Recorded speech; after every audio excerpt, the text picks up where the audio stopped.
영화보다 더 영화 같은 커플 스토리 실제 이야기입니다. 바로 일본에서 일어난 잔혹한 복수극입니다. 복수.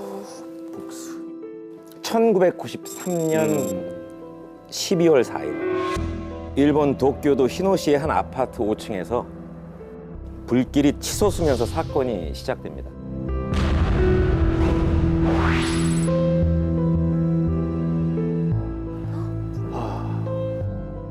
그 집은 남편 하라다와 그의 아내 하라다 키요코 그리고 두 사람의 아이들이 함께 살고 있는 집이었죠. 사건이 일어난 날 아침 남편 하라다는 아내가 운전하는 차를 타고 회사에 출근을 했고 그 사이 집에는 잠이 든 아이들 뿐이었습니다. 그때 아이들만 있는 집에 누군가가 들어옵니다.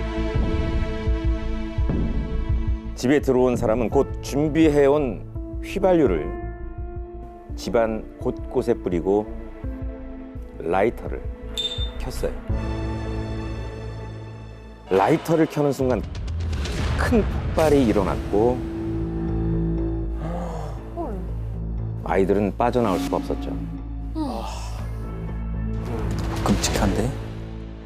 당시 6살이었던 딸 하라다 마미와 1살이었던 아들 하라다 유타라.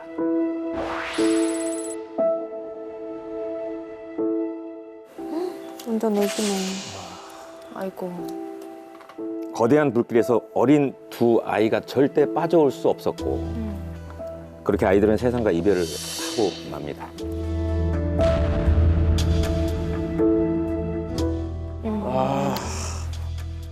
수사망이 좁혀오자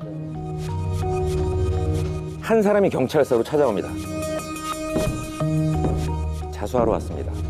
자수하러 온 사람은 27세 여성 키타무라 유키에였어요.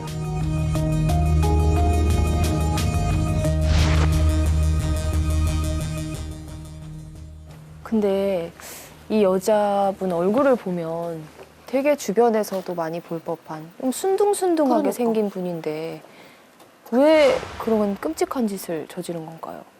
이 프로그램에서 모든 나왔던 사이코들이 다 그랬어요, 사실. 그렇죠? 솔직히 말하면. 맞아. 외모로는 판단하지 않기로. 장미의 전쟁에서 계속 그랬어요.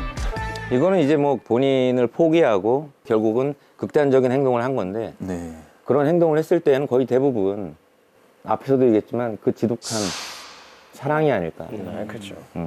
자, 여러분들이 궁금해하시는 말씀을 좀 드리겠습니다. 왜 죽였을까? 네. 자, 첫 번째 궁금증. 키타무라 유키에는 누구인가? 이 사람은 말이죠. 우수한 성적으로 도쿄 도립대학에 입학을 했고 이후 일본의 통신전자기기 종합회사 NEC에 입사를 하게 됩니다. NEC는 한국의 H기업 정도라고 생각을 하시면 될 것 같아요. 대기업. 네.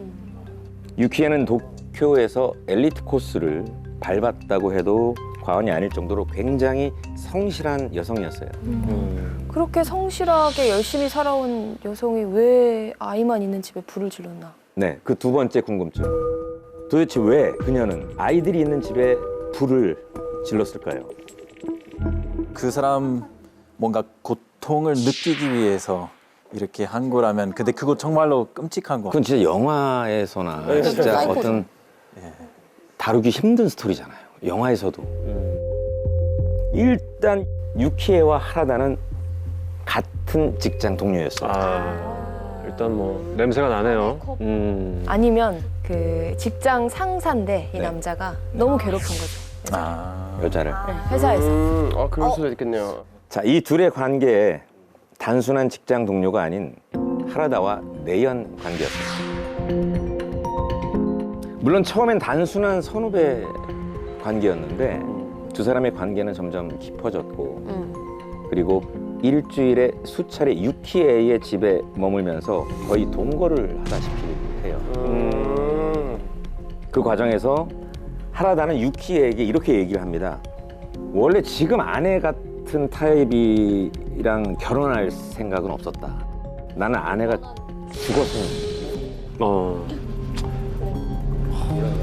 세게 얘기했네.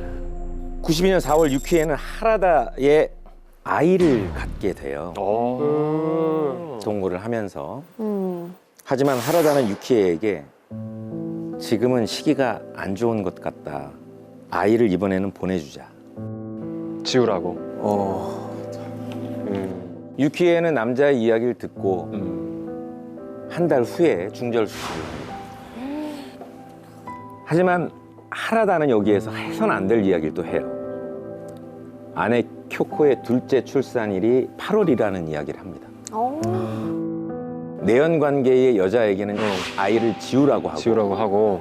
자기 아내는 8월에 출산을 한다는 이야기를 해요. 마음이 얼마나 아팠겠어. 근데 거의 동시에 그러면 임신이 됐을 수도 있겠네요. 그러네. 그럴 수도 있겠네.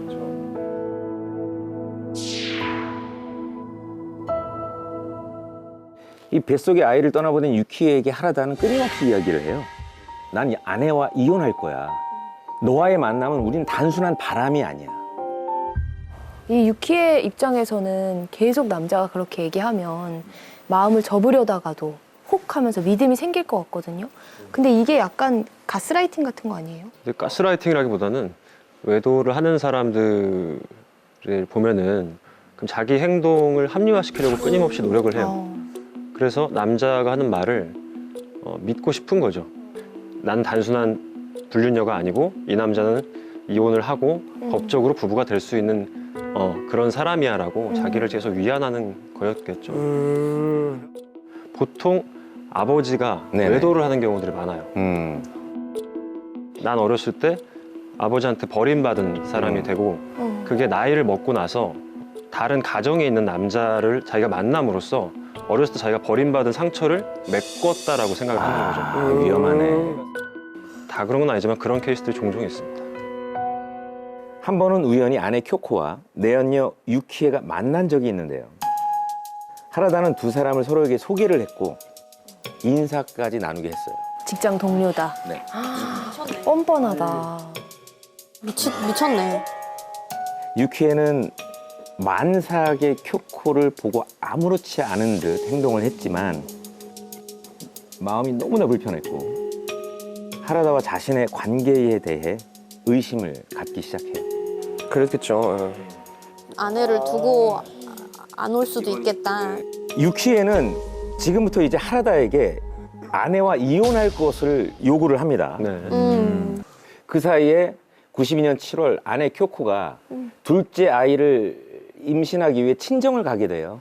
그리고 2달이라는 시간 그 둘은 또 동거를 하게 합니다. 근데 들을수록 이 세 명 중에 가장 불쌍한 건 그 아내인 것 같아요. 그러니까요. 그렇죠. 네. 아내는 아무 뭔 사실도 잘못이야. 모르고 뱃속에 아이는 있고. 네. 왜 지독한 사랑인지 끝까지 저의 이야기를 들으면 방금 하신 이야기도 갸우뚱하게 될 거예요. 뭐 절대적인 피해자가 없으니까 항상. 자, 이렇게 해서 쿄코는 아이를 낳았고요. 집으로 돌아왔습니다. 이제 하라다는 유키에게 또 한 번 이야기를 해요.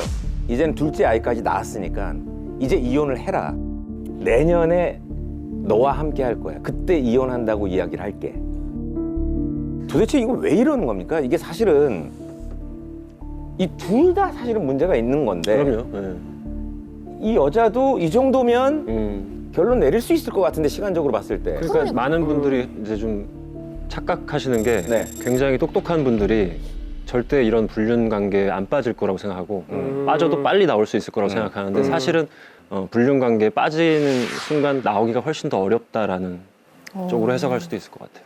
근데 약간 좀 더 버티면 내가 원하는 결과를 얻을 수 있을 거야 그 정신 아닐까요? 유키에 같은 경우도 실패를 해본 적이 별로 없고 내 선택이 틀렸던 적이 별로 그죠. 없기 때문에 이 선택도 나쁘지 않을 거야, 괜찮을 거야, 난 틀리지 않았어라는 식으로 자꾸 스스로를 합리화하는 거죠.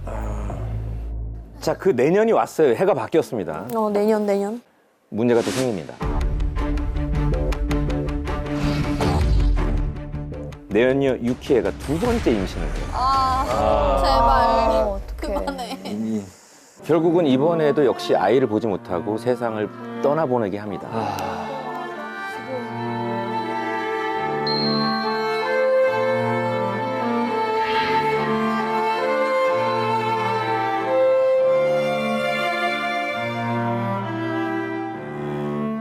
이제 유키에는 하라다와의 관계를 정리하려고 합니다. 드디어. 그런데 그때 하라다와의 관계를 아내가 알아버리게 돼요. 꼭 끝내려고 하면 또 아주 우연한 계기로. 와. 그러니까 교코는 친구에게 전화를 걸기 위해서 집 전화 수화기를 들었고 다이얼을 잘못 눌러서 재다이얼 버튼을 누른 거예요. 옛날에 그런 게 있었지. 집 전화 왔을 때. 그때 전화를 받은 사람이 유키에였고 교코는 직감적으로 남편이 바람을 피우고 있다는 것을 알게 돼요. 그렇죠. 회사 사람이랑 집에서까지 통화를 하는 일이 없죠. 어차피 뭐 그리고 하라다는 순순히 여자가 있음을 인정을 했어요. 2년 동안 만나왔고 2번의 중절 수술까지 했다라는 사실을 털어놓게 돼요. 결국에 인정했구나. 뭐 그런 얘기를 하고 있어요, 쟤는. 진짜 종잡을 수 없는 친구네요. 하라다. 헤어지기를 위해서 얘기를 해버린 건가요? 아내랑 헤어질 마음이 없지 않을까요? 그러니까 왜 그런 얘기를 했을까? 그러니까. 차분하게 남편의 이야기를 다 들은 쿄코는 음. 아내에게 이혼에 대해서 얘기한 적 없다라고 이야기를 해라. 지금까지 유키에 너에게 이야기한 건 다 거짓말이었다. 네 번 죽인다 진짜. 근데 또 아내 입장에서는 이런 사람이랑 살고 싶을까 싶기도 하거든요. 그래서 내가 보기엔 아내 입장에서는 극단의 조치를 취한 것 같아. 네가 그 정도까지 내 앞에서 행동을 보여라. 뭐 이런 거겠죠. 그러면 살아주겠다. 계속. 근데 그 남편의 반응 궁금하지 않습니까? 그것만은 할 수 없다. 내 애를 2번이나 가졌던 여자 아니냐. 뭐 그러지 않았을까요? 그렇지, 그게 상식적인 반응이죠. 근데 또 약간 옳았구나. 나랑 이혼할 생각이 없구나 아내는. 그러면 걔만 정리하면 얘랑은 그래도 계속 이어갈 수 있지 않을까.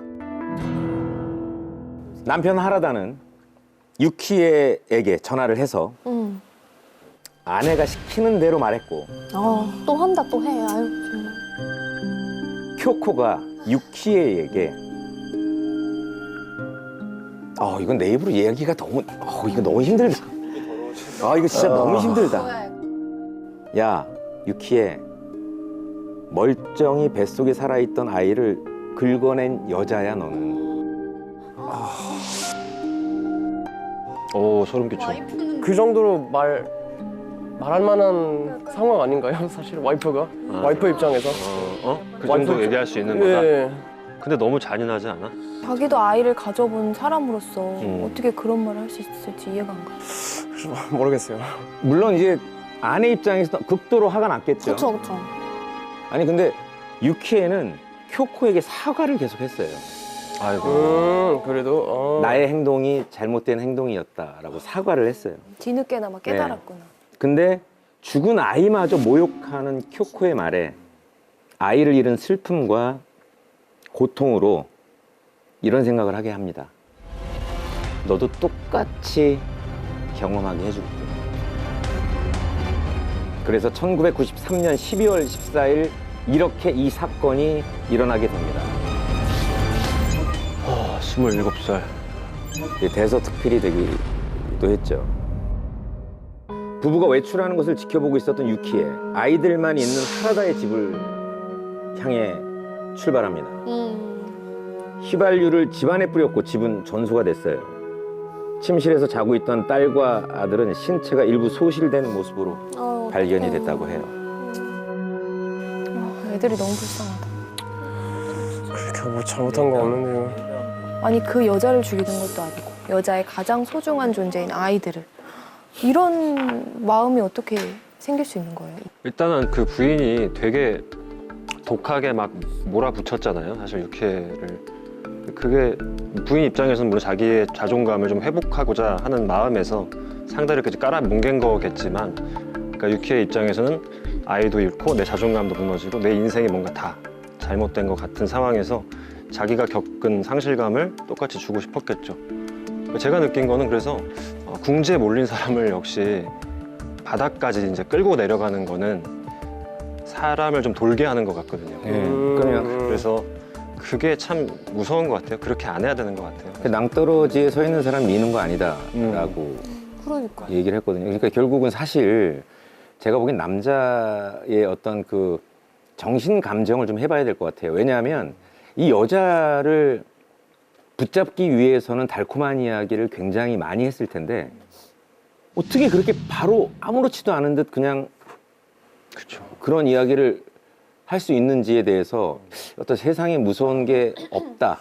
그러니까 제 느낌은 저 부부 관계 자체가 동등한 부부 관계가 아니라 약간 엄마랑 아들, 맞아. 어른이 되지 못한 남자가 엄마의 눈을 피해서 장난을 친 거예요, 계속. 그러다가 엄마한테 걸린 거죠. 그러니까 너무 아무렇지 않게 아무 책임감 없이 이 관계를 그냥 끝내버릴 수 있었던 게 아닐까. 아, 그렇게 생각해보니까 진짜 애 같다. 네. 아, 내년 3월에 유치원 갈 때 너무- 얘기할게. 맞아. 뭐 숙제 미루듯이. 너무 책임감도 없고 그냥 엄마 몰래 자기는 재밌는 놀이를 한 거죠. 그러니까 그 관계의 무게가 너무 저 유키에 씨랑 하라닥 그 둘의 너무 그게 달랐던 것 같아요. 그래서 이 사람들은 어떻게 됐어요, 이제? 자, 유키에는 무기징역을 선고받고 복역 중이고요. 그녀는 범행에 대해서 끊임없는 반성을 하고 있고 매일 아이들의 명복을 빌면서 교도소에서 번 돈 전부를 부부에게 보내고 있다고 해요. 그리고 나도 피해자입니다 라는 말과 함께. 아유. 더욱 놀라운 사실은 하라다와 쿄코 부부는 아무도 모르는 곳으로 이사를 갔고 일남일녀를 낳고 잘 살고 있다고 합니다. 화난다. 야. 야, 어떻게 아, 같이 미쳤다 살 수 진짜. 있지? 그러니까 그게 전 제일 궁금해요. 아이가 죽었잖아요. 어떻게 같이 살 수 있는지를 잘 모르겠어요. 아니, 아이가 죽었으면 둘도 보기 싫지 않아요? 그러니까. 보통은 그래요. 보통은 외도가 없는 집에서 그냥 아이가 사고로 죽었어요. 그래도 그 부부가 같이 잘 못 살거든요. 예. 그쵸. 이게 서로 보면 상처가 돼가지고. 아니, 어떻게 손을 잡고 어떻게 같은 침대에서 잠을 잘 수 있냐고. 애를 또 낳은 거. 그리고 교도소에 보낸 그 사람 돈도 받아가면서 그걸로 애들 간식 사 먹이면서 나는 이해가 안 가는 거야, 이게. 저 부인도 제가 볼 때는 정상은 아닌 것 같고 기본적으로 통제 욕구가 굉장히 센 사람인 것 같아요. 아니었던 것처럼 치부하고 우리는 아무 문제가 없어라는 식으로 이 여자는 이 가정을 끌고 가는 것 같아요. 용서만큼 완벽한 복수는 없다는 말이 있습니다. 이게 모든 것에 용서가 답은 아니겠지만 세상에. 복수 또한 답이 될 수 없다는 것을 다시 한번 생각을 하게 합니다. 지금까지 전혀 1도 이해가 가지 않는 일본에서 일어난 장미의 전쟁 불륜의 역습이었습니다.